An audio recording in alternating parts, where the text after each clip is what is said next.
नरक प्रद पाप चिन्ह का वर्णन। श्री गरुड़ जी ने कहा, हे भगवान, किन किन पापों से इस महामार्ग में जीव जाते हैं और किन पापों से वैतरणी में गिरते हैं, किन पापों से नरक में जाते हैं, यह मुझसे कहिए। श्री भगवान ने कहा, जो मनुष्य सदा अशुभ कर्मों में लगे रहते हैं तथा शुभ कर्म से दूर रहते हैं, वे एक नरक से दूसरे नरक में और एक दुख से दूसरे दुख और एक भय से दूसरे भय को प्राप्त होते हैं। धर्मात्मा प्राणी 3 द्वार से अर्थात पूर्व, पश्चिम और उत्तर के द्वार से यमपुर को जाते हैं।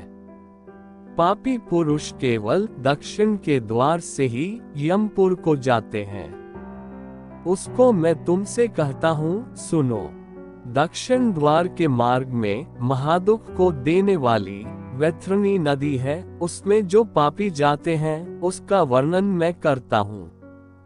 ब्राह्मण को मारने वाले, गौ को मारने वाले, बालक वध करने वाले, स्त्री को मारने वाले, गर्भपतन करने वाले और गुप्त पापों को करने वाले वैतरणी को जाते हैं। गुरु के द्रव्य को, देवता के द्रव्य को तथा स्त्री के द्रव्य को, बालक के द्रव्य को जो हरण करते हैं, जो ऋण को लेकर नहीं देते हैं, विश्वासघात करते हैं और जो अन्न में विष मिलाकर खाने को देते हैं, दूसरे के दोष को ग्रहण करने वाले, गुण को छिपाने वाले, गुणवानों से ईर्ष्या करने वाले, नीच की संगति करने वाले, सत्संग से दूर रहने वाले, तीर्थों की, सज्जनों की, शुभ कर्मों की, गुरु और देवताओं की निंदा करने वाले, पुराण, वेद, मीमांसा, न्याय, वेदांत आदि शास्त्रों पर दोष देने वाले, दुखियों को देखकर प्रसन्न होने वाले, प्रसन्न को दुख देने वाले और दुष्ट वचन कहने वाले, दुष्ट स्वभाव वाले, हित के वचन को न सुनने वाले, शास्त्र के वचन पर विश्वास न करने वाले, शास्त्र पुराण को न सुनने वाले, योग्य पुरुष को भी देखकर घमंड करने वाले, जो लोग मूर्ख होते हुए भी अपने को पंडित समझते हैं, वे सब धर्महीन पापी दिन रात्रि रोते हुए यम मार्ग में जाते हैं। यमदूतों द्वारा ताड़ित हुए जो प्राणी वैतरणी को जाते हैं और जो पातकी जीव उस नदी में गिरते हैं, उनका वर्णन मैं तुमसे कहता हूँ। जो लोग माता, पिता, गुरु, आचार्य और पूज्य जनों का अपमान करते हैं, वे पापी वैतरणी में डुबाए जाते हैं। जो लोग पतिव्रता, शीलवती, विनय युक्त स्त्री का द्वेष से परित्याग करते हैं, वे वैतरणी में गिरते हैं। जो लोग सज्जनों में हजारों गुणों के रहते दोष का आरोप किया करते हैं और उनका अपमान करते हैं, वे लोग वैतरणी में गिरते हैं। जो ब्राह्मण के लिए प्रतिज्ञा करके नहीं देता है अथवा बुलाकर नहीं देता है, ये दोनों सदा उसी वैतरणी में निवास करते हैं। जो दान देकर छीन लेते हैं अथवा दान देकर पीछे पछतावा करते हैं और जो दूसरों को दी हुए जीविका को हरण कर लेते हैं अथवा दान देने वाले को जो रोक देते हैं, वे वैतरणी में गिरते हैं। जो यज्ञ को विध्वंस करने वाले हैं, जो कथाओं में विघ्न करने वाले हैं और जो खेत की सीमा को तथा गाय के चरने की भूमि को जोत लेते हैं, वे सदा उसमें वास करते हैं।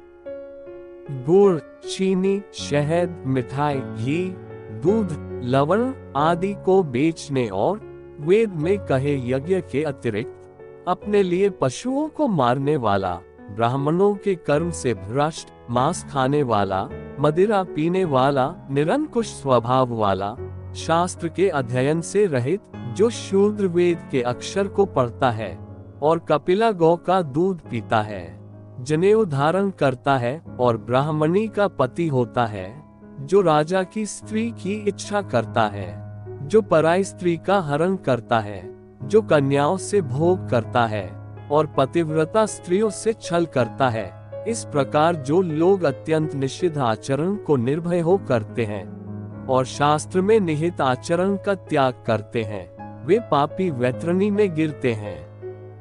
इन उक्त मार्गों को लांघ कर पापी यमलोक को जाते हैं, फिर यम की आज्ञा को पाकर वे यमदूत उनको वैतरणी में डालते हैं। हे गरुड़, सब नरकों में मुख्य जो 21 नरक है, उनमें सबसे अधिक पीड़ा देने वाली वैतरणी में पापियों को यमदूत यम की आज्ञा से डालते हैं। जिसने काली गौ नहीं दान की है और ऊर्ध्वदैहिक क्रिया जिन्होंने नहीं की है, वे प्राणी उन नरकों में कठिन दुख को भोग कर उस वैतरणी के किनारे उत्पन्न वृक्षों पर जाते हैं।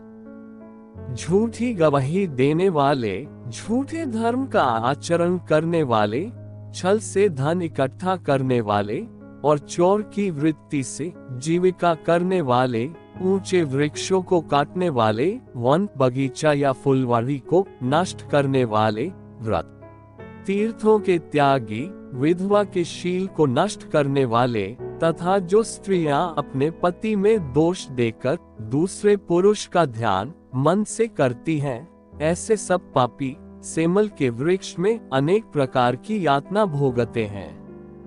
उस वृक्ष पर लटके हुए पापी ताड़ना किए जाने पर जब गिरते हैं, दूत उनको नरक में डालते हैं। उन नरकों में जो गिराए जाते हैं, उनके पापों को मैं तुमसे कहता हूँ।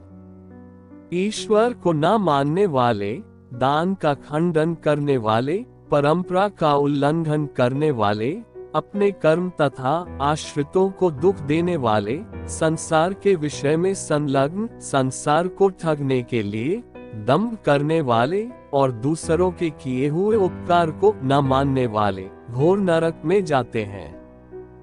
कुआं, बावली, तालाब, देवालय और प्रजाओं के घर का नाश करने वाले इन नरकों को भोगते हैं।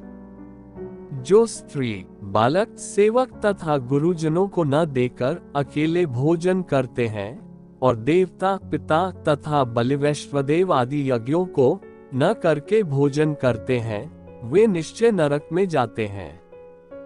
जो कांटों से, पुल से, काष्ठों से, पत्थरों से या कंटीले आदि से जो मार्ग को रोकते हैं, वह निश्चय ही नरक में जाते हैं। शिव, पार्वती, विष्णु, सूर्य, गणेश, सद्गुरु और पंडित की जो अज्ञानी सेवा और पूजा नहीं करते हैं, वे निश्चय ही नरक में जाने वाले होते हैं। जो ब्राह्मण दासी के संग शैया पर सोता है, नरक को जाता है, और जो शूद्र स्त्री में उसकी संतान पैदा करता है, वह ब्राह्मणत्व से नष्ट हो जाता है। वह ब्राह्मणों में अधम है। ऐसे ब्राह्मण को प्रणाम तथा पूजा आदि नहीं करनी चाहिए। जो अज्ञानी, देवता आदि से विमुख रहते हैं, वे अवश्य नरकगामी होते हैं। जो मनुष्य ब्राह्मणों के युद्ध को और गौओं के युद्ध को निवारण नहीं करते हैं, बल्कि अनुमोदन करते हैं, वे निश्चय नरक को जाते हैं। जिन स्त्रियों को पति ही एक शरण है, ऐसी स्त्री के पास ऋतुकाल में वैर से यदि उसका पति नहीं रहता है, तो वह अवश्य नरक को भोगता है। जो काम से अंधे होकर रजस्वला स्त्री से भोग करते हैं और पर्व में तथा जल में या दिन में तथा श्राद्ध के दिन जो स्त्री में गमन करते हैं, वे निश्चय नरक को जाते हैं। जो अपने शरीर के मल को अग्नि या जल में डालते हैं, बगीचे में तथा गौ के स्थान में मूत्र करते हैं, वे निश्चय नरकगामी होते हैं। चमड़े को बेचने वाला वैश्य, चरित्र को बेचने वाली स्त्री और विष को बेचने वाले निश्चय नरक को जाते हैं। जो दीन अनाथ पर दया नहीं करते हैं और जो सज्जनों से बुराई मानते हैं, जो बिना अपराध के किसी को दंड देते हैं, वे निश्चय नरक को जाते हैं। आशा से युक्त घर में आए हुए याचक ब्राह्मण को रसोई तैयार होने पर भी जो भोजन नहीं देते हैं, वे निश्चय नरक को जाते हैं। सब जीवों में अविश्वास करने वाले और दया न करने वाले, सकल प्राणियों के संग कुटिलता करने वाले निश्चय नरक को जाने वाले होते हैं। जो संध्या वंदन, प्रयच, चांद्रायण आदि नियम हैं, उनको प्रतिज्ञा पूर्वक अंगीकार करके पीछे इंद्रियों के वश में होकर छोड़ देते हैं, वे निश्चय नरक को जाते हैं। अध्यात्म विद्या देने वाले को जो गुरु नहीं मानते हैं, पुराण बाँचने वालों को भी जो गुरु के भाव से नहीं मानते हैं, वे निश्चय नरक को जाते हैं। जो मित्रों से द्रोह करते हैं, जो प्रीति भंग करते हैं, जो आशाओं पर तुषारापात करते हैं, वे निश्चय नरक को जाने वाले होते हैं। विवाह को, देवयात्रा को और तीर्थ यात्रियों को जो नष्ट करते हैं, वे निश्चय घोर नरक में बसते हैं, वहां से वे फिर पुनः नहीं लौटते हैं। गृह में, ग्राम में तथा वन में आग लगाने वाले को यमदूत पकड़कर अग्निकुंड में पकाते हैं। जब अग्नि में शरीर जलने से वह पापी प्राणी छाया मांगता है, तब उसको यमदूत पकड़कर अस्यपत्र वन में ले जाते हैं। तलवार के समान तेज पत्तों के लगने से जब शरीर कट जाता है, तब यमदूत कहते हैं कि हे पापी, ठंडी छाया में सुख की निद्रा ले ले। जब वह पानी पीने को मांगता है, तब यमदूत उसको पीने के लिए अत्यंत गर्म तेल देते हैं और कहते हैं कि लीजिए पीजिए। उस गर्म तेल को पीते ही उस जीव की अंतड़ी जल जाती है और वह मूर्छित होकर गिर पड़ता है। बड़ी कठिनाइयों से किसी प्रकार फिर उठकर बड़ी दीनता दिखाते और परवश होने के कारण लंबी सांसें लेते हैं, कुछ कहने में भी असमर्थ रहते हैं। हे गरुड़, पापियों की यातना को मैंने इस प्रकार कहा। इतने से क्या होता है, इनका वर्णन सब शास्त्रों में और विशेष है। पापी प्राणी जितने स्त्री या पुरुष हैं, वे इस प्रकार हजारों कष्टों को सहकर प्रलय काल पर्यंत घोर नरक में पचाए जाते हैं। ऐसे पाप के अक्षय फल को भोगकर सृष्टि के आरंभ में नरक ही में वे जन्म लेते हैं, अर्थात नरक में रहने वाला शरीर उन्हें मिलता है। पृथ्वी पर आकर यमराज की आज्ञा से वृक्षादिकों की योनि में जन्म लेते हैं।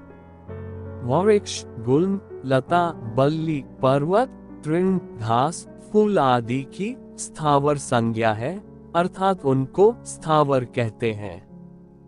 कीट, पशु, पक्षी, जलचर आदि 84 लाख देवयोनियां हैं। इनमें भ्रमण करके मनुष्य का शरीर मिलता है, परंतु जो नरक से आकर मनुष्य होते हैं, वे चांडाल आदि की योनि में जन्म लेकर पूर्वकृत पाप चिन्ह से बहुत दुखी होते हैं। स्त्री हो चाहे पुरुष, नरक के ये चिन्ह है। गलित, कुष्ठ, जन्म के अंधे तथा और भी भयानक रोगों से पीड़ित रहते हैं। चतुर्थ अध्याय समाप्त।